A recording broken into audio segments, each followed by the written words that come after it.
Sisters, we're making a room here for you guys on this side. We are making a room. Please come forward to the right side of the center. This is for your side. Alhamdulillah, we'll put the curtain, the chadar here, so you can be at your easier this side. Otherwise, if you guys are not coming, we're going to move the curtain and then back to regular business, inshallah.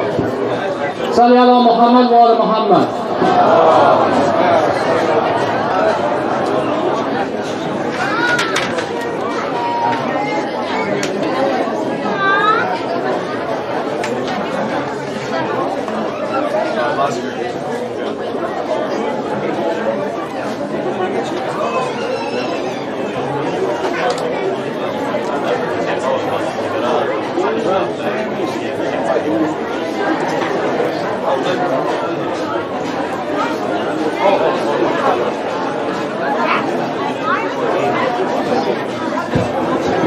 اللهم صل على محمد وآل محمد. أعوذ بالله من الشيطان الرجيم. بسم الله الرحمن الرحيم.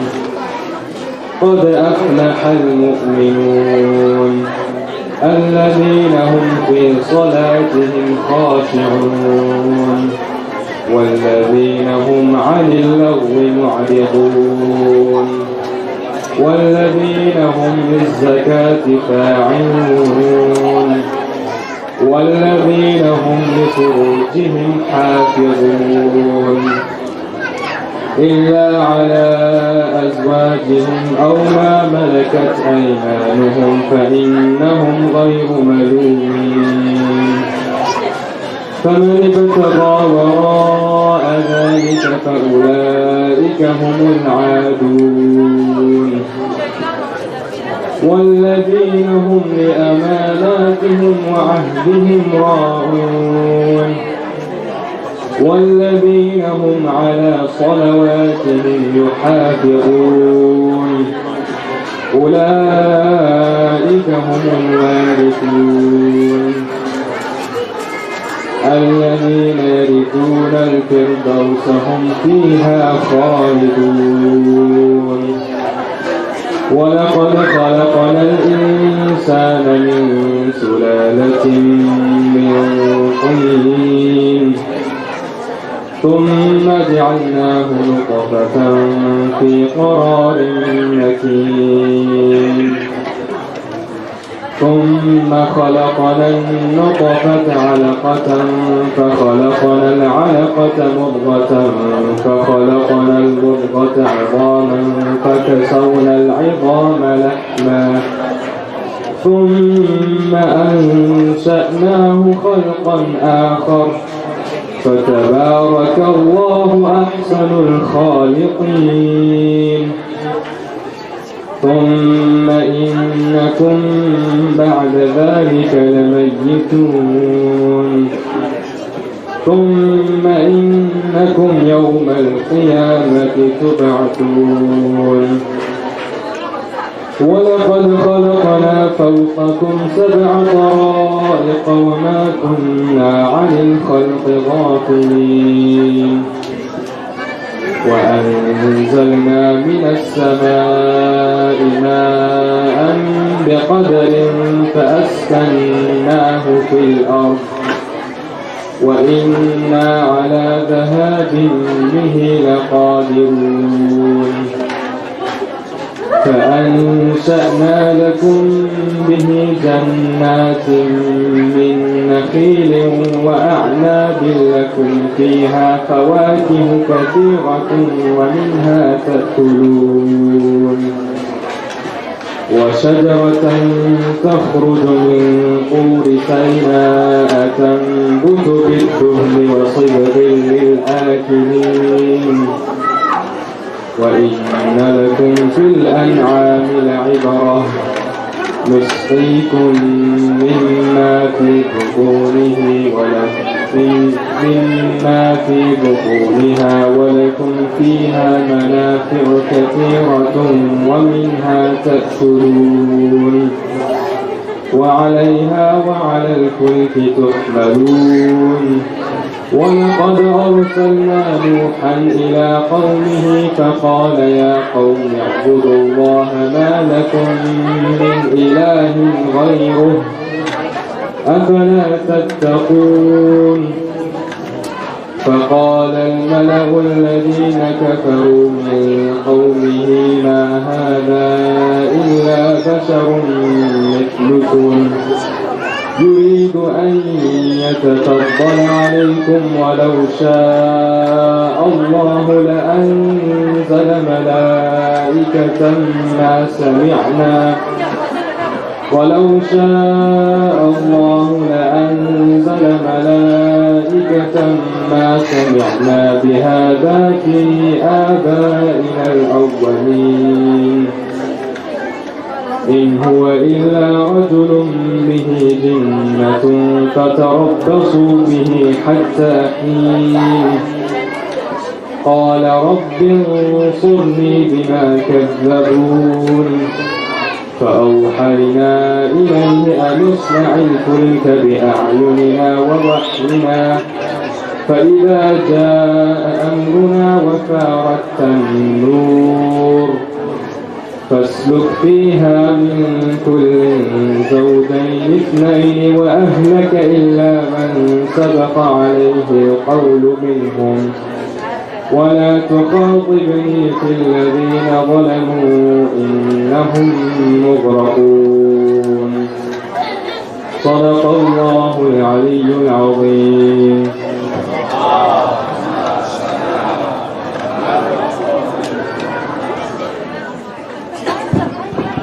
You can recite Surah Al-Fatiha for the family that provided the dinner tonight. For Imam Hosain ala Muhammad wa ala Muhammad.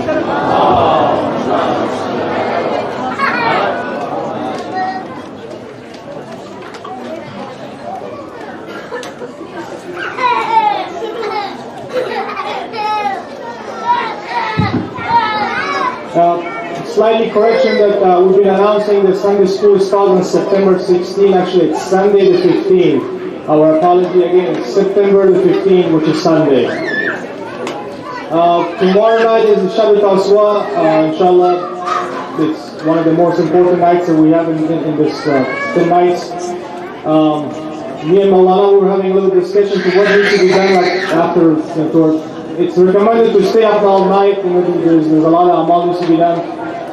And we're not going to put a lot of stress on everybody because the next day is Yom Ashura and we have to be back here at 9 o'clock. So we're going to do some amal tomorrow night toward the end of the program after the Azadari inshallah. So that will be a slight change of program tomorrow night. And if anybody have any questions or they want to have a discussion with Maulana, he's always here, alhamdulillah, after the program. If you have any private, whatnot, please, he's here. Alhamdulillah, he's been very, very diligent and he's been very helpful, alhamdulillah, with a lot of things. So please use his time while he's here, alhamdulillah. He's a jewel for us. And unfortunately, once he leaves, then we're going to miss him, obviously. But inshallah, till he's here, let's use him. Yawm Ashura again will be on Tuesday, inshallah, at 9 o'clock sharp. Don't forget that. Inshallah, with that, we're going to call upon our beloved scholar, wa salli ala Muhammad wa ala Muhammad.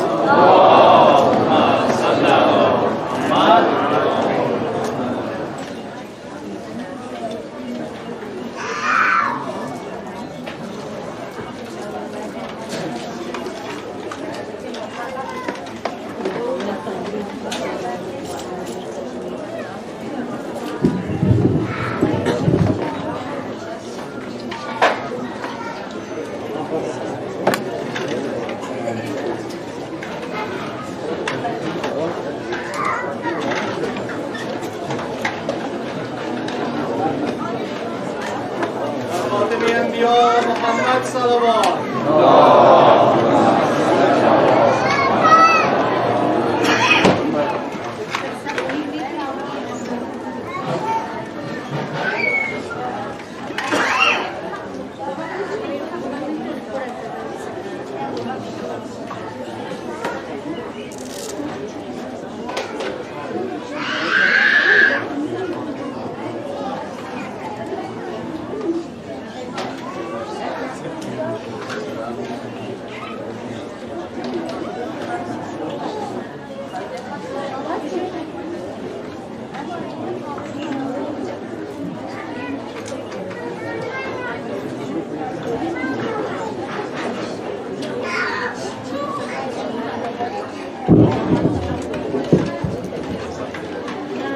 أعوذ بالله من الشيطان الرجيم بسم الله الرحمن الرحيم وصلى الله على سيدنا ونبينا وحبيب قلوبنا أبي القاسم المصطفى محمد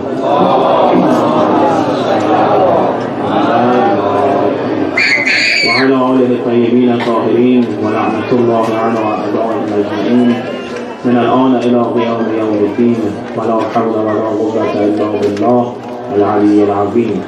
فقد قال الله الحكيم في محكم كتابه أعوذ بالله من الشيطان الرجيم بسم الله الرحمن الرحيم يا أيها الذين آمنوا أطيعوا الله وأطيعوا الرسول وأولي الأمر منكم. Recite the second salawat please.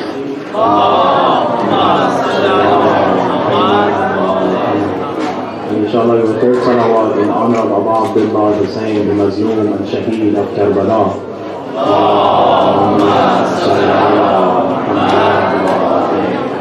And inshallah your fourth salawat in honor of Imam Hosain, Hazrat Sahib al-Asr wa Zaman, and Jalallah Ta'ala Ta'ala Sharif.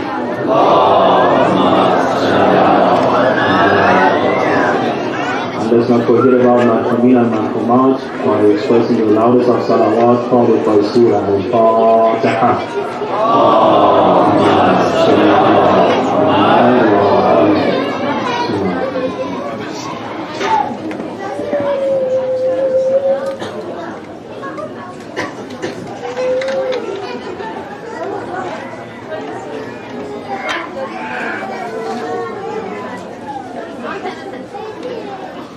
Jami'an Salamun Alaikum. So Alhamdulillah, we are thankful to Allah subhanahu wa ta'ala for giving us this tawfiq and chance and this ni'mah to actually participate in the majlis of Azza and mourning of Abu Abdullah Hussain. So we've been starting this series of discussions regarding the Islamic lifestyle for the previous nights. And inshallah I'm planning to do so and continue it till the day of Ashura. So we started with number one, why is it important to talk about this, right?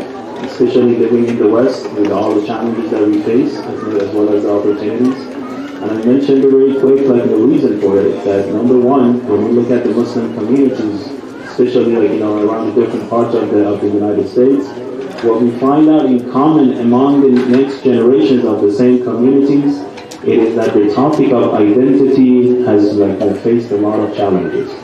Meaning usually the first generation doesn't have or doesn't encounter this problem.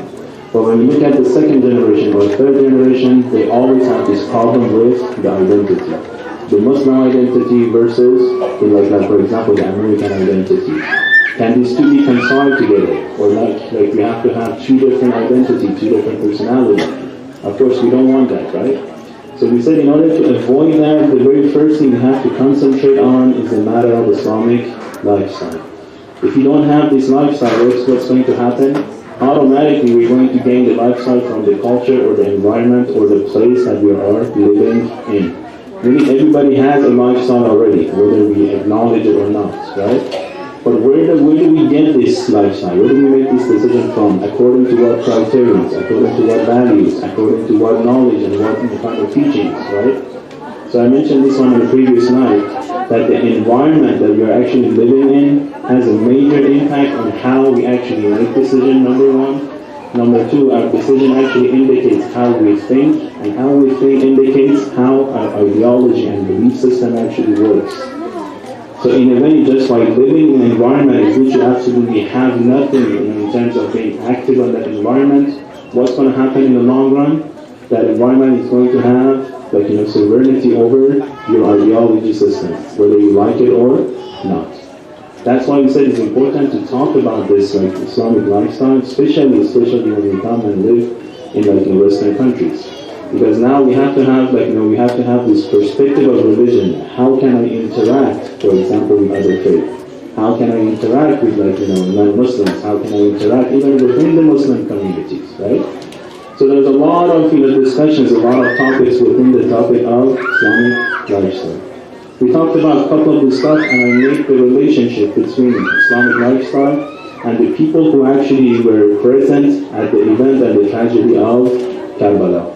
And we started deriving conclusions that there is a direct connection between those who decided to, for example, be on the side of Umar Asad and the army of Ubaydullah ibn Ziyad versus those few companions of Abu Abdullah Hussain.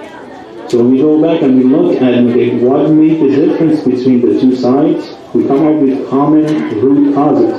I mentioned two of the root causes on the previous nights, right? So inshallah tonight I will talk about the third cause, that we have to actually derive this from the actions of the companions of Abu Abdullah al-Hussein, and then again make a comparison within our own personal lifestyles, right? Of course, everybody, every person, every brother and sister, right? They know about themselves better than anybody else. No matter how much we'll be like smart and clever and like let's say like intelligence, we still cannot fool our own selves, right? The very first person that who knows everything about our own selves is our own selves, right? So we cannot go beyond that. So that's the whole topic of like reviewing and like going through different analysis of the movement of Abu Abdullah al-Hussein. Let me just give you one example to make this discussion a little bit more clear. Let's imagine, right, because when we talk about why Imam Hosain rose against the Yazid of his time, a lot of times people tend to say because he wanted to spread justice, he wanted to go against injustice, he wanted to like say express the matter of Yazid being the cruel leader of the time, so he wanted to move Yazid and implement a justice government, right? That's one of the reasons they usually say in regards to why Imam Hosain made an uprising against Yazid. So hypothetically speaking, right, one of the du'as that we always do is du'a for the appearance of Imam of Time, right? And then what do we want from Imam of Time? We want that government that brings all the justice with it, right? We want that hukumat, which it's hukumat according to adl, according to justice, nothing else. So hypothetically, imagine we are 10 years after, inshallah, the zuhur of Imam of Time, right? Let's say the zuhur has occurred, right? He has appeared. That just like government has taken place, and we are 10 years past that. Now what? Right? So here comes the second question. So once we have that justice embedded within the government, then what is going to happen? Is that the end of the story? So that means like all of the stuff we're doing, it is just to have a just government, and that will be the end of the line for us? If that's the case, once the justice is served, then we can say it should be the day of Qiyamah. Everything should change and the Qiyamah should happen. But we know that's not going to happen. So we see that the purpose is something even higher than that just government, right? So what is that purpose? Right? And that is the purpose, the very same purpose that Imam Hosain actually rose in order to revive the hearts of the Muslims and non-Muslims for generations after 1400 years, yet still continue to revive the heart of the people, right? What is that? And that's the root cause of the tragedy of Karbala as well, right? The criterion that makes the difference between people who join the side of Umar Assad and the people who join the side of Abu Abdullah al-Hussein. What is that? That's the purpose of the entire creation. What are we created for, right? That's what I call the $1 million question, right? If you do not know what's the purpose of creation, because a lot of people have different perspectives. You can try this, you can answer this in your own mind.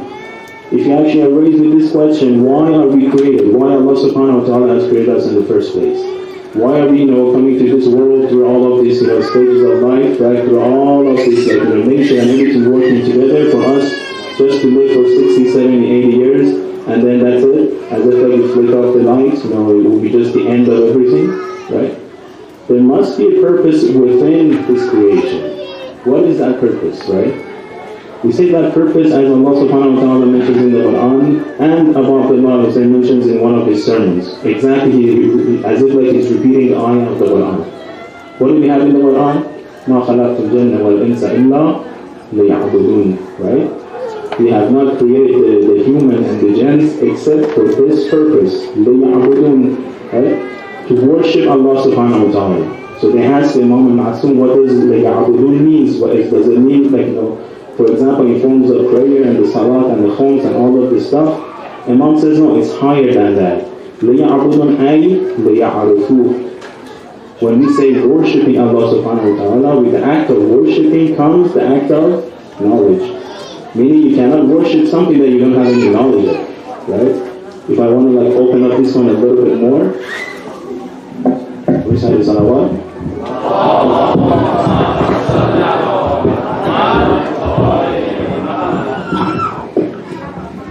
recite the second salawat.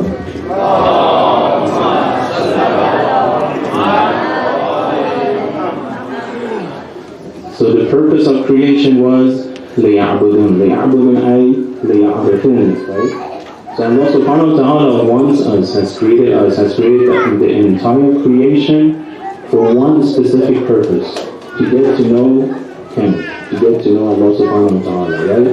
As I mentioned, through knowing more and more about Allah subhanahu wa ta'ala, the more of our act of obedience and submission and worshiping is going to become sincere.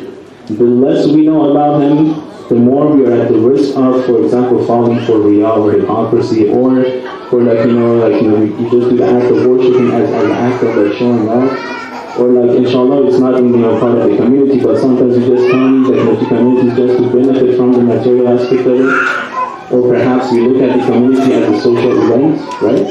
You see how it would differ?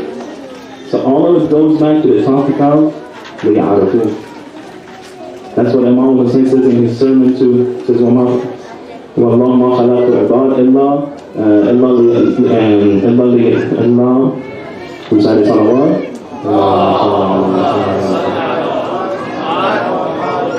Imam says that Allah subhanahu wa ta'ala مَا خَلَقَ خَلْقَ اللَّهِ has not created, the creation of Allah subhanahu wa ta'ala has not been created except for one thing, to worship Allah subhanahu wa ta'ala. Then Imam continues and he says, through these worships they're going to become istighfar, they're going to become independent of worshipping everything else. What does Imam mean? Through the worshipping of Allah subhanahu wa ta'ala, becoming independent of worshipping anything else, right? So that means that we have to think about this topic of worshipping, right? What's embedded within this, and Imam is putting the worshipping of Allah subhanahu wa ta'ala as an element, as a factor, as a condition in which is going to free us from worshipping everything else, right? We say that's the criterion. In a simple man term, we say this stage, this gateway, this pathway towards the unseen part of the world that we're living in, right? Again, what does the Quran says? يَعْلَمُونَ ظَاهِرًا مِنَ الْحَيَاةِ الدُّنْيَا. Typically speaking, when you speak to any person, regardless of their faith, they know about this world, right? They know, for example, that they have to go to work, they have to go to school, they have to get married, they have to have family, they have to buy a house. They know this stuff, right? يَعْلَمُونَ ظَاهِرًا مِنَ الْحَيَاةِ الدُّنْيَا وَهُمْ عَنِ الْآخِرَةِ هُمْ غَافِلُونَ. Why they know about this, the superficial, this surface of the world, at the same time they are ignorant towards the akhirah, towards the hereafter, right? What are they trying to point out here? Meaning that there is this connection, direct connection between the surface of the world and the esoteric part of the world, the inner side of the world, right? And that's what the mu'min actually sees and the non-mu'min does not see. When I say see, yes, of course, somebody's at the very first level of iman, inshallah Allah gives us the tawfiq to get the higher stages, right? So we don't really see it, we just go according to what we have been told by the ayahs of the Quran and the narrations of the hadith and the people that we trust, right?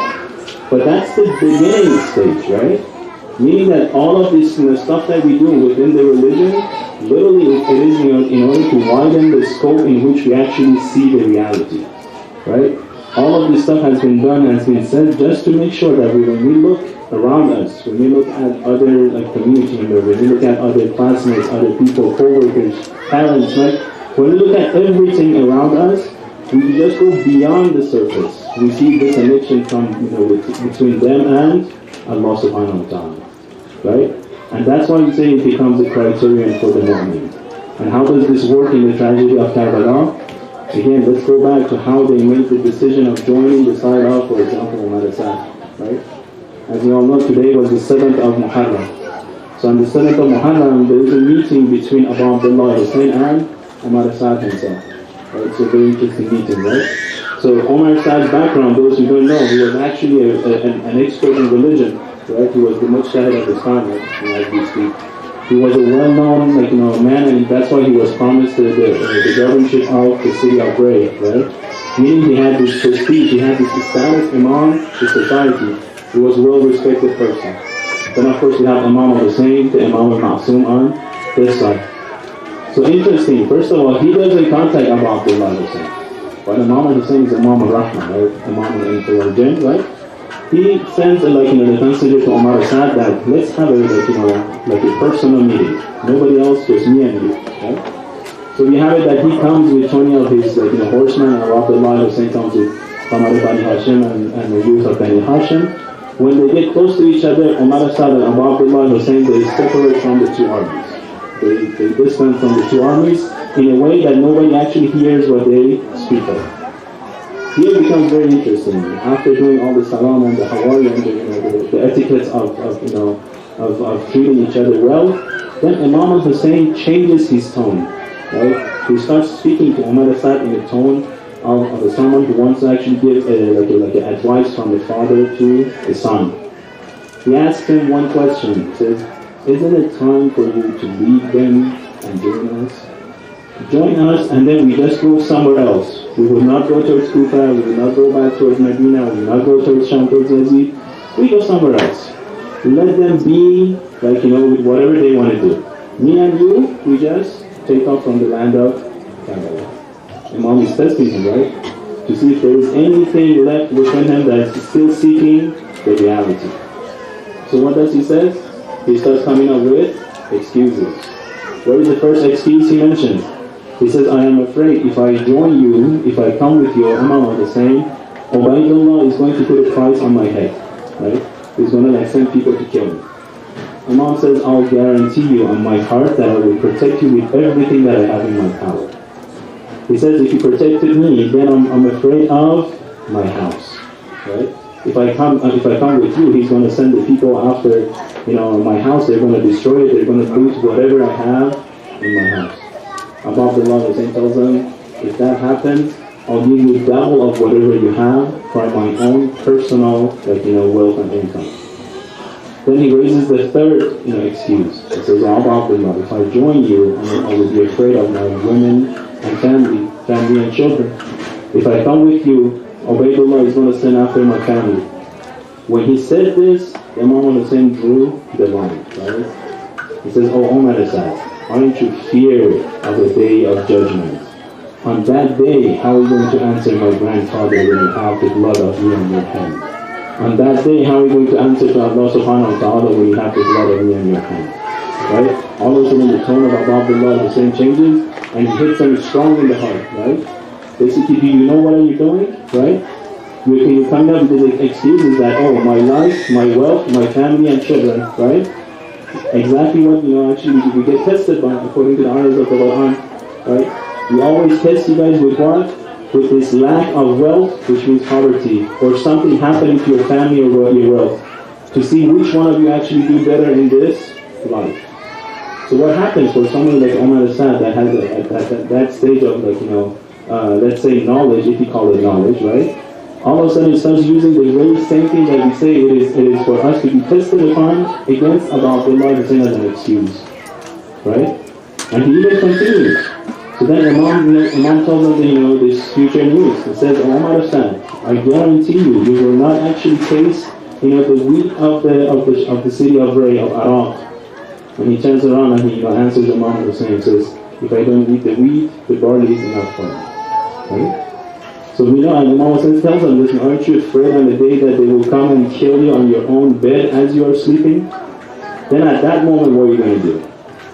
When you have absolutely no chance when Nakir and Munkar come for you, and then when Allah subhanahu wa ta'ala sends you directly to hell, then what are you going to do?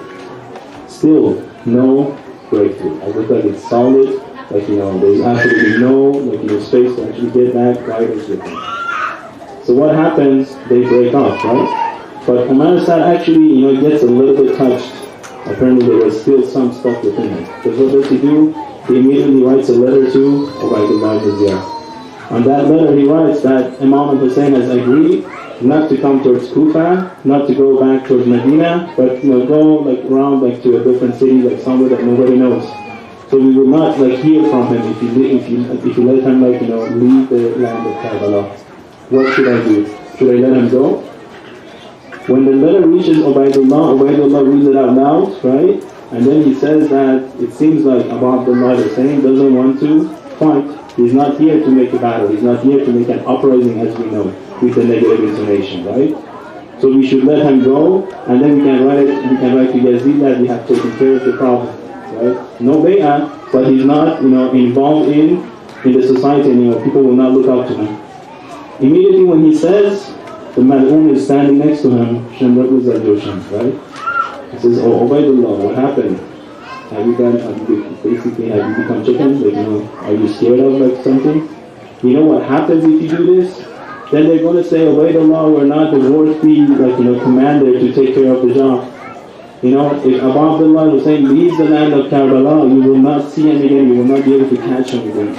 While you have the chance, take care of the business once for all.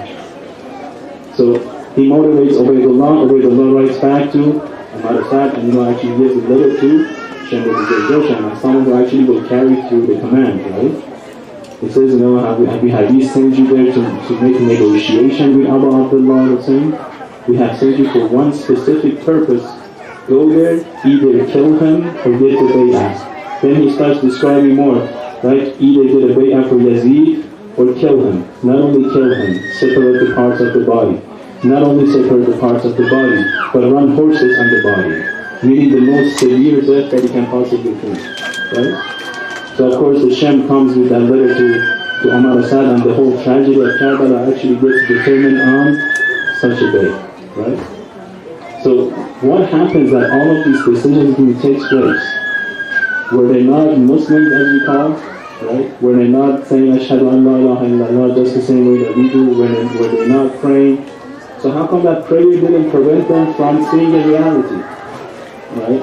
How come that, that recitation of the Quran, that memorization of the Quran didn't open up the path for them to see what the truth is and what the batil is, right? That's why we say all the teachings that we have in the religion is for a purpose. That purpose is to open up our scope of horizon towards the spirituality, right? So if you make a comparison between ourselves at this moment, right, and let's say 5 years ago, 10 years ago, 15 years ago, right? We have to see the difference. In what terms? Not in terms of growing, in terms of education and career and achievements, no.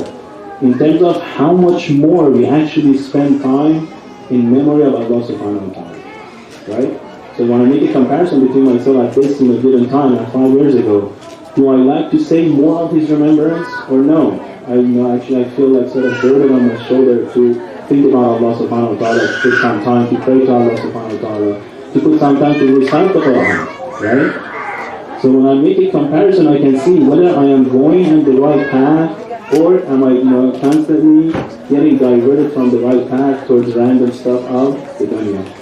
Because that's what the dunya does, right? It constantly attacks us from different strategy, with different forms, with different images. Why? Just to take our attention and make our focus mainly on the dunya. But the moment has to pass beyond the dunya, right? He's passing beyond the dunya. What does it mean?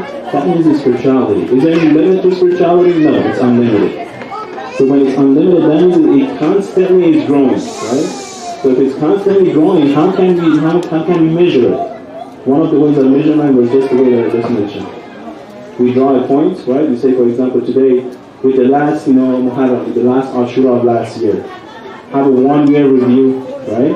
We usually do a year review to get our performance at the end of the year, to go for that raise and that increase of salary, right? So have a review of the whole year. On this past year, what have I done for the sake of Allah? What have I done for the sake of myself? What have I done for the sake of other people? 3 columns, make it easy. And be honest about it, right? Then start making all those lists, right? And then be thorough about it. Because as we say, it's not all quantity, but the quality matters as well, right? So how much time did I spend actually on the path of Allah subhanahu wa ta'ala, right? In comparison to all the other stuff that I do, right? Or how much time do I spend only for the stuff that I like, right? The stuff that I think is right, the stuff that I would say is right. Imam Hosain, or some of the mosques or the centers that you go. The minute you walk in, you automatically start saying the azkar of Allah subhanahu wa ta'ala. You start saying Subhanallah, La ilaha illallah, Alhamdulillah, right? Automatically, as you step inside of that place, in some of the groups that you go, and automatically, it triggers you to actually think about Allah, to make connection to Allah subhanahu wa ta'ala, right? So that's the key part, that we always have to find ourselves in a stage that we find Allah present within our hearts. Of course, we don't say physically, right? We say Allah subhanahu wa ta'ala has to be constantly present within our hearts.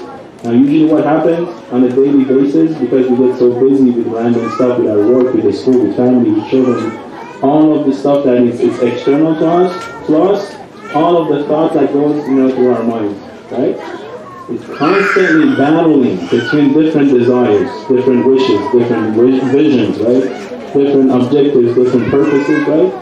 Among all of this thing, right? Every so often there comes this breeze, as we call it, that calls us upon Allah subhanahu wa ta'ala, right?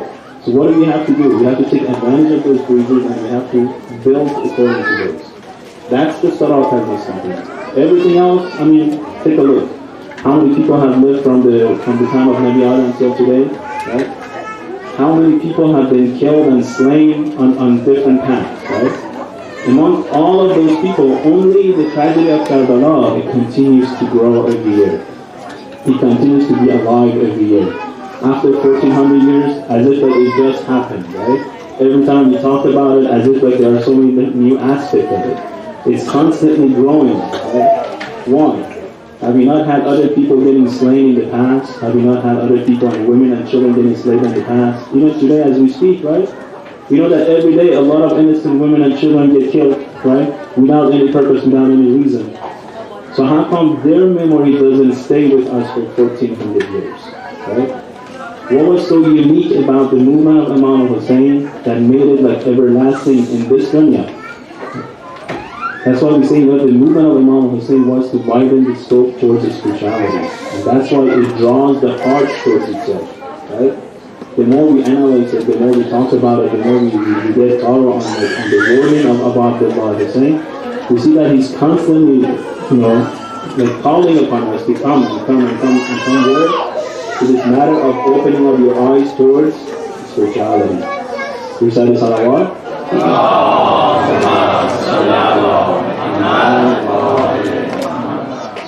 In the verse 120 of Surah Al-An'am, right? It says, وَذَرُوا ظَاهِرَ الْإِثْمِ وَبَاطِنَهُ, right? وَذَرُوا ظَاهِرَ الْإِثْمِ وَبَاطِنَهُ. It refers the ithm, which means sin, to zahir and batin, right? It says, ذَرُوا ظَاهِرَ الْإِثْمِ وَبَاطِنَهُ. Let go, right? Leave, abandon. Abandon what? The sin of the zahir and the sin of the batin. The esoteric sin and exoteric sin. That means we have two types of sins, right? When we go to ahkam, we always talk about exoteric sins, right? Don't lie, don't steal, don't do backbiting, don't drink, don't do this, don't do that. It's all actions, right? When we look at the ayah of the Quran, it says, ذَرُوا ظَاهِرَ الْإِثْمَ بَاطِنَهُ. Not only the external one, not only the esoteric sins, but focus on the esoteric sins as well. So what are the esoteric sins? So far we only concentrated on ahkam, but it seems like there is this whole ocean behind this, this first layer of religion. I think I mentioned this one in Ramadan, when we look at the ahkam. What does the ahkam is based on? The very bare minimum duty that a mu'min has. Meaning that the intention is what? The intention is not to gain the high stages of heaven. When we say about the ahkam, when we say for example something is wajib, that means it is the very bare minimum that one person can do in order to avoid the punishment of the hereafter. To avoid the punishment of the hereafter. Not to gain heaven, to avoid the punishment of the hereafter. So that's a very, very, very, very basic level, right? But then what about the, when we go like in terms of like, elevation, what about the maximum level? The maximum level is infinite, right? So it continues to grow and grow and grow, right? So that's why we always have this review, even on the actions and on the good actions that we do. For example, the salat. The salat that we are offering today, make a comparison between that one and the salat that you were offering, for example, 1 year ago. Is there any difference? Do you have more attention? Are you more focused at the salat? Or no, has become worse, right?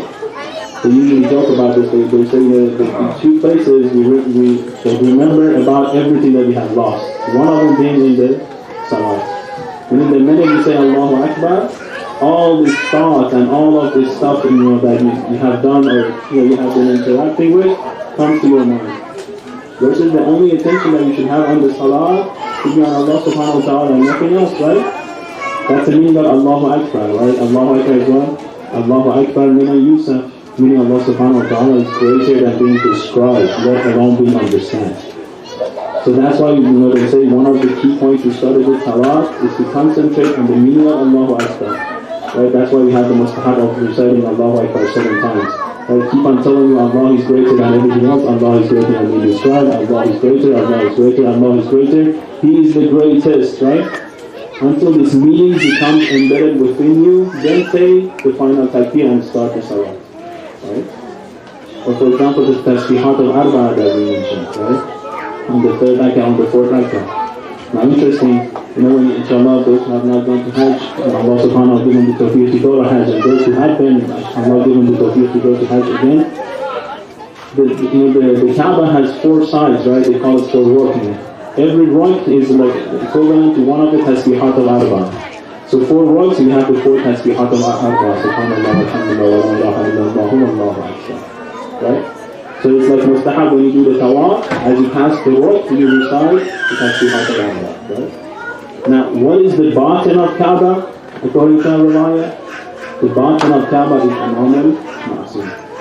So as we do the tawaf around the Kaaba, the house of Allah subhanahu wa ta'ala, and we do tasbihat al-arba'a, the same applies as we circle and do tawaf around the Imam al-Ma'soom, we still say the tasbihat al-arba'a. Right? A little more interesting, what is Kaaba referred to in the Quran? We call it Bayt al-Atiq. Atiq comes from Ataba, means tree.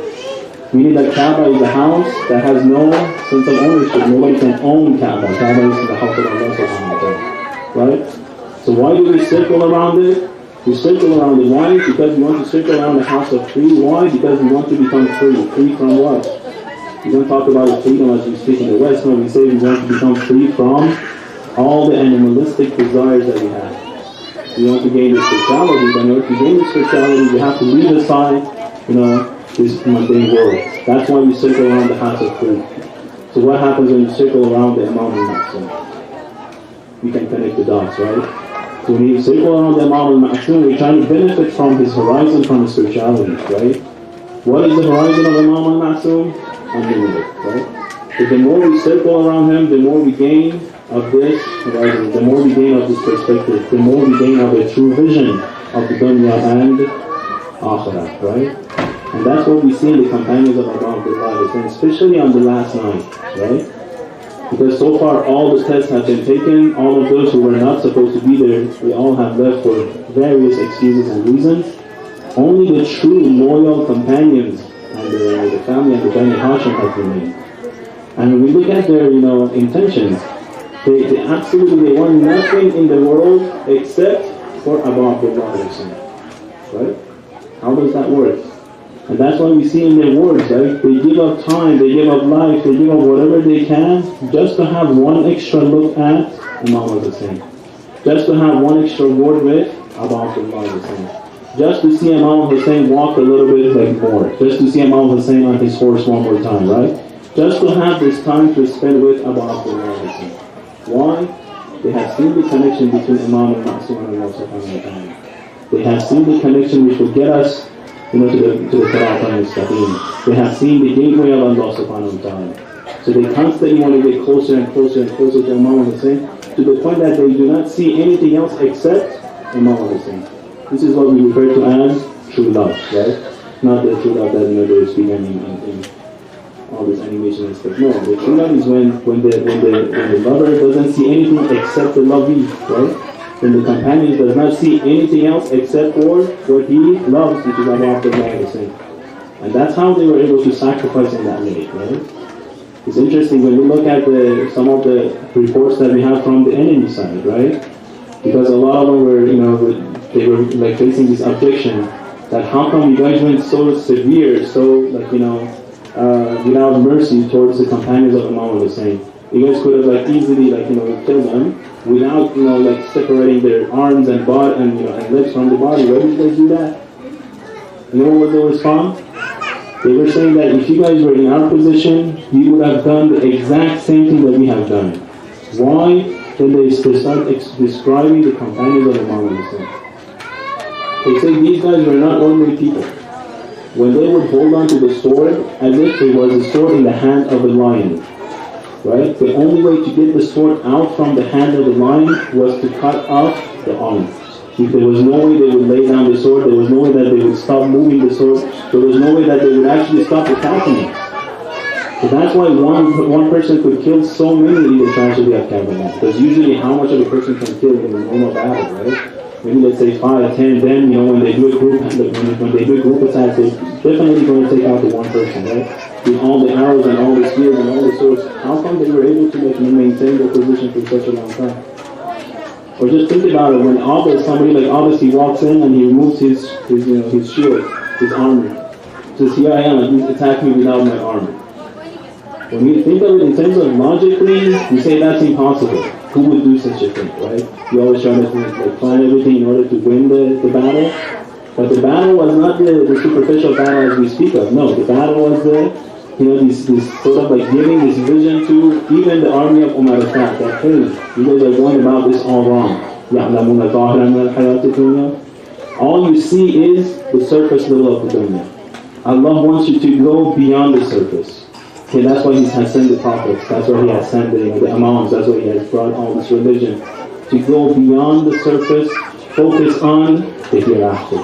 See the hereafter and grow within the hereafter. And that's what's going to be everlasting. Not all the stuff that we gain in this dunya. So as the brother mentioned, it is the night of Tasu'ah, or the night in which we usually talk about the most loyal companion of Abu Abdullah Hussain, not only companion, but a true brother of Abu Abdullah Hussain, who is well known for his courage, for his respect, for his submission, for his loyalty, for his responsibilities, right? And that's nobody except Samara Bani Hashim. They say when he was born, al-Baneen put him in the Bandara, put him in the lap, and he handed him to Amir al-Mu'mineen.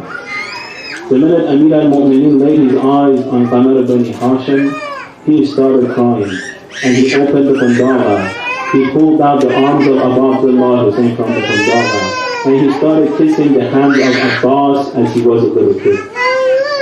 So al-Baneen sees this, and she starts crying. She says, "Oh Ali, oh Amir al-Mu'mineen, is there something wrong with the hands of my baby? Do they have, for example, an extra finger? Are they formed in a bad way? Are they not working? Are they not functioning?" Amir al-Mu'mineen says, "No, the hands are extremely perfect. I'm crying for the day that these hands will be severed from the body on the path of Allah subhanahu wa ta'ala." They say Samara Bani Hashim for his entire life never referred to Abu Abdullah Hussain with the title of brother. He always called him, "Oh Abu Abdullah," or he always called him, "Oh Abu Abdullah." He never used the term brother because of the respect he had for Imam Hosain's brother. For his entire life, when we look at the ahadith, we barely find words from Samara Bani Hashim whenever Abu Abdullah Hussain is present. Even in the tragedy of Karbala, when we go, he speaks only in a couple of incidences. And those incidences, in two of them, Abu Abdullah Hussain is not there. And one incident is when Shamrani comes and gives Aman Nama to Samara Bani Hashim personally, and he has to answer him. And even in that sentence, even in that incident, he goes and he asks Abu Abdullah Hussain for permission, and he says, "I will not even talk to him if you do not give me the permission, O Abu Abdullah Hussain." So we look at him, 100% submission to Imam Hussain, 100% loyalty to Abu Abdullah Hussain. They say the flag that he was bearing, right? That flag had so many wounds, had so many pieces broken off, except for the part that he was actually holding. That was the only you can say fixed part of the flag that was remaining. Every other part of the flag, stake was all ruined. This is how he fought in the battle of Karbala. And he was known for his courage, and he was known for his bravery. He was known as a great commander. As long as Al-Abbas was alive, they were frightened from attacking the Khiyam and the women and children. But what happens on the day of Ashura? Once he sees the entire Ashab go to the Gurdal of Batlagal, then he sees the Bani Hashim go, then he sends up his own brothers to go. Now when he looks around, he sees that Abu Abdullah Hussain is all left alone. He goes to Imam Hosain and he says, "Oh Abu Abdullah, Is there any permission for me? Would you give me a permission to go to the battlefield? We have it in the Maghatab that Imam Hosain starts crying when Abul Fazl Abbas raises the hand, raises the question for permission. He says, "Oh brother, you're not only my brother, but you are my flag bearer. If you go, my army will go. If you go down, my army will go down. If they kill you, I'm all finished. How can I give you permission to go to the battlefield?" He says, "Oh Abu Abdullah, the pain of this hypocrisy is like hurting me in the chest. Let me just go and fight these hypocrites and show them what a true blood of Hayda can do." Imam Hosain is looking at Amr Bani Hashim. He cannot give him the permission. At the same time, the request he has is valid. All of a sudden, the sound of the children from the Qiyam raises. Al-Atash, Al-Atash, Al-Atash, Al-Mai, Al-Mai, Al-Mai. Imam Hosain looks at Abul Fazl Abbas and tells them, "Oh brother, if you want to go to the Godala, that's the God, first go and get some water for the children. Then you have my permission to go to the Godala, that's the God." We have it in the Maghatab. He goes towards his Qiyam, he picks up the flag that he had, and he picks up this water bag and he puts it on his right shoulder, and he heads towards the Farad. They had 4,000 people guarding the Farad at the same time. He makes a breakthrough through that 4,000. He finds a chance to get to the Farad. He enters the river. He fills up the water bag with the water. He puts it on his right shoulder. Then he looks at the water. All of this water is just running and flowing here. And Abu Abdullah will say, and the women and children are thirsty about 100 yards out. He lays down. He fills up his palm with the water of Farad. He looks at the water and he starts talking to the water of the Farad. He says, "How dare you be running here, and all the animals and birds have the right to benefit from you." Then the grandson of Rasulullah, the last of the five, the Aziz of Fatima, has absolutely no right to benefit from you. How come you're running here? How come you're flowing here? And the children of Rasulullah are saying, "Al-Atash, Al-Atash, Al-Atash," within 200 yards. How shame on you, oh the water of Farad. He pours back the water on the river. He gets on the horse. Now he has one objective. Get the water to the Qiyam. Get the water to the Qiyam. Get the water to Bibi Sakina. Get the water to Bibi Ruqayya. Get the water to Ali al-Asghar. Get the water to Lady Zainab. As he's chasing back, as he's hasting back, those people were hiding behind the trees. There comes the first one. He makes a strike. He hits the right arm of Abul Fazl Abbas. He immediately throws the water back on his left shoulder. The second one comes from the hideout. He hits Amr Bani Hashim on the left arm. Abul Fazl Abbas holds onto the water bag by his teeth as he's aiming and hasting towards the Qiyam. But that non-Ajib, he knew what to do. He aims with the bow and arrow, and he aims directly for the water bag. He releases a couple of arrows. One of them hits the water bag and pierces to the chest of Amr Bani Hashim. The water starts dripping on the ground. The minute the water starts dripping on the ground, we can see that Amr Bani Hashim starts to slow down on the horse. Now there is no more objective. Now how is he going to face Ruqayya? How is he going to face Sakina? How is he going to face the other children? How is he going to face the women? How is he going to face Abu Abdullah Hussein? He's wondering. Here comes the second arrow, hits him in the eye. There comes another person from behind with the metal club. He hits Amr Bani Hashim on the head. Then Amr Bani Hashim falls down from the horse. Ya Allah, how would you hit the ground if you have no arms in the body? How would you protect your face from hitting the ground if you have no arms in the body? With an arrow in your eyes, what will happen to you? He hits the ground. He says, "Adrik akha, adrik akha."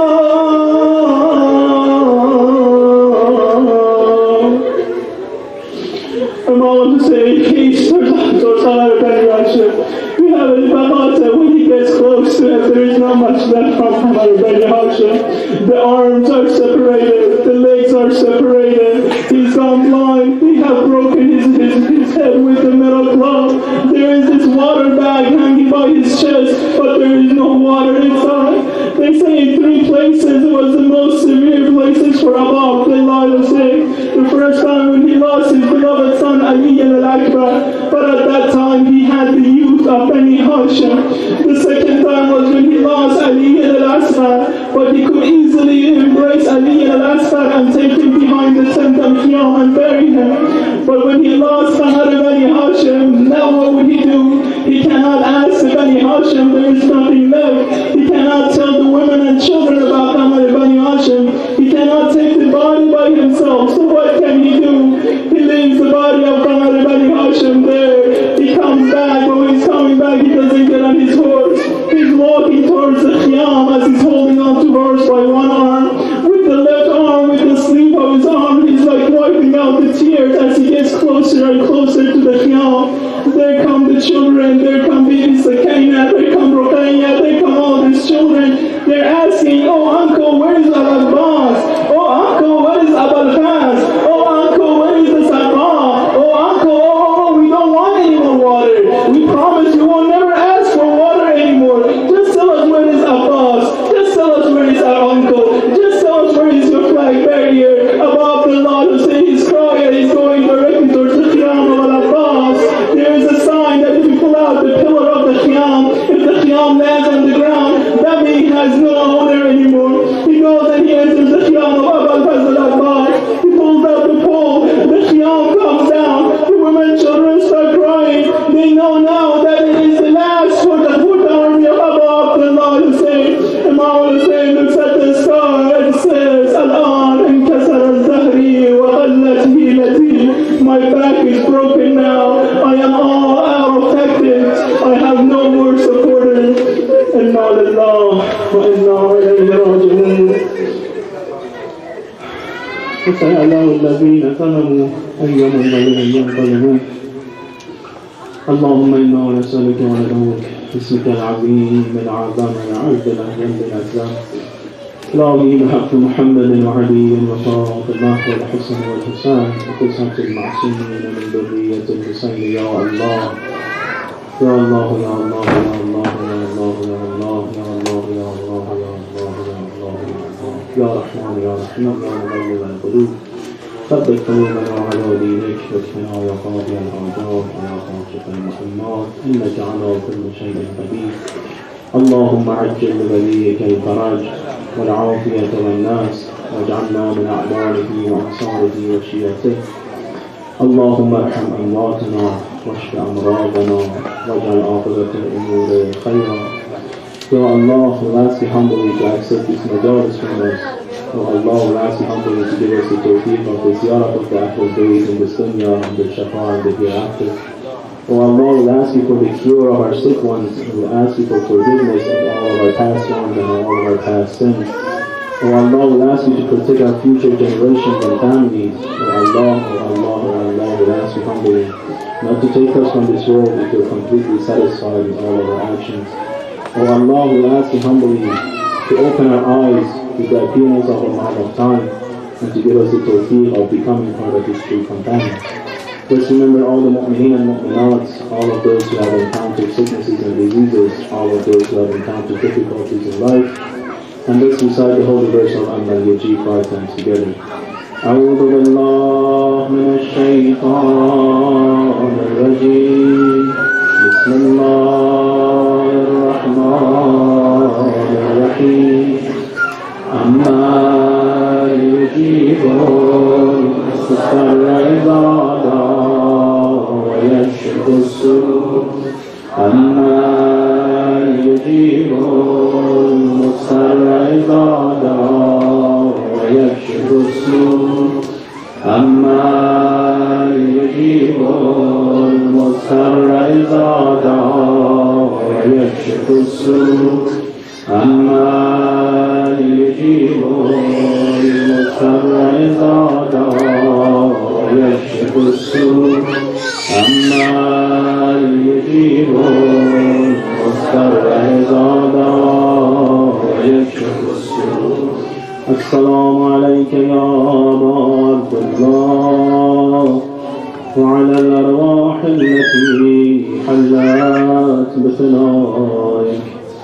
عليك مني سلام الله أبدا ما بقيت وبقي الليل والنهار.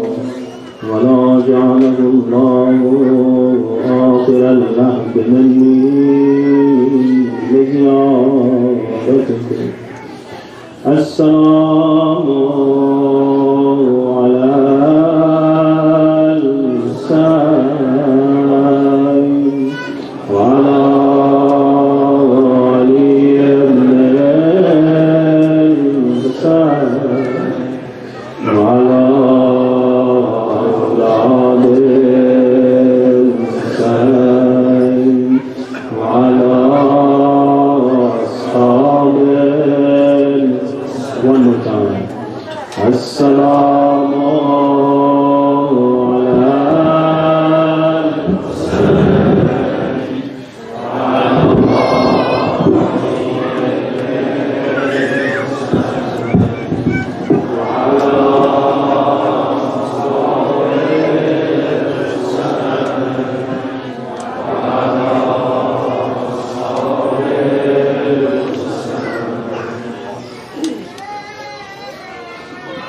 السلام علیکم جناب رحمت الله و برکاته. مدت کوتاهی در توصیه فارسی در خدمت عزیزان هستم. و محمد آل محمد صلوات.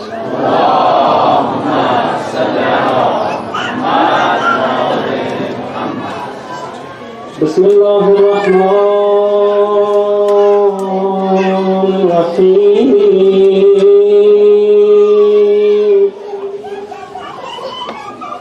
یا رحمان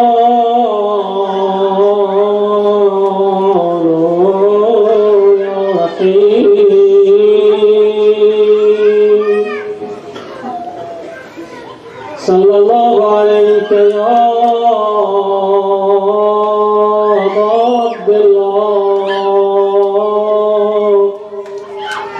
صلى الله عليك يا ابن رسول الله. الهی بهر قربانی بدرگاهت سر آوردم، نه تنها سر برآید بلکه از سر بهتر آوردم. پی ابقا کدی قامت بزاری روزی عاشورا، برای گفتن الله اکبر اکبر آوردم. برای کشتن دونان به دشت کربلا یارب، چو عباس همایون فر امیر لشکر آوردم. پی آزادی نسل جوان از بند استعمار، برادر زاده چون قاسم فرخ برآوردم. علی را در غدیر خون نبی بگرفت روی دست، من اینجا روی دست خود علی اصغر آوردم. دوستان از شب تاسوعا جا داشت از روضه ابوالفضل بخوانیم، اما استاد گرامی ما جناب احمدی اجرشان با ابا عبدالله و با خداوند بزرگ روضه ابوالفضل را خیلی عالی اجرا کردند.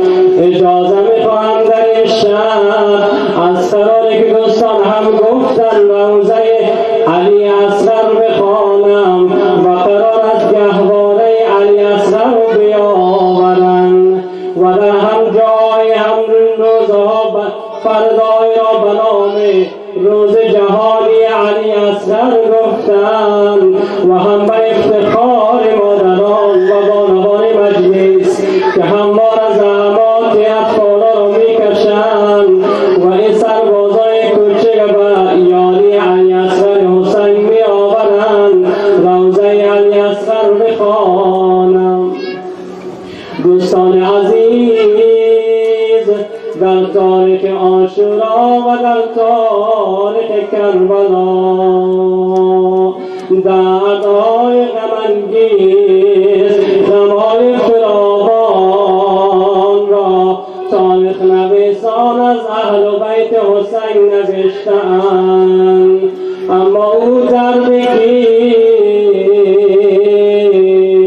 قلب اهل بیت را خیل سوزان، شهادت شهزاده علی اصغر حسین و این کودک نازدانه حسین و این چشمای حسین بود. یکی از تاریخ نویسان به نام منهال میگوید بعد از حادثه کربلا رفتم مدینه، خدمت آقا امام زین العابدین رسیدم، سلام کردم، جواب سلامم را داد. اولین سوالی که آقا امام شجاعت از من کرد، سوال کرد منهال آمدی بگو بدانم هرملا زنده بود یا نه؟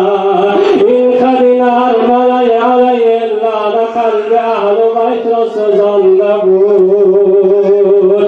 منهال میگوید عرض کردم یا ابن رسول الله بله هرملا زنده بود. اینجاست که میگه امام سجاد اشکایش جاری شد، فرمود منهال تو نمیدانی این هرملا بابو کوچک علی اصغر چی کرد. راوی میگوید آقا امام حسین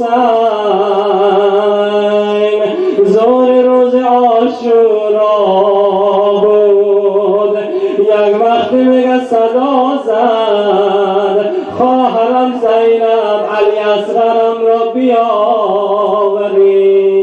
حضرت زینب علی اصغر را آورد با آقای عبدالله داد، فرمود برادر جان 3 روز است نه علی اصغر غذا خورده، نه شیر خورده، نه آب خورده، باید کاری بکنیم. آقای عبدالله اما می پیغمبر را بسر میکند، هوای پیغمبر روی دوش میکند، سوار شتر علی اصغر را با خود میگیرد میآید طرف میدان، دوست و دشمن نظاره میکنند. حسین که باید با لباس رزمی و جنگی میآمد، اما همه مردم منتظر حسین دارد چیکار میکند. همین که ابی عبدالله میآید در محضر لشکر کوفه و شام میرساند، شروع میکند به خطاب ای لشکریان، اگر من با شما مشکل دارم، اگر من با شما جنگ دارم، اما بدانید این کودک 6 ماه در هیچ مذهب و ملتی گناهی ندارد.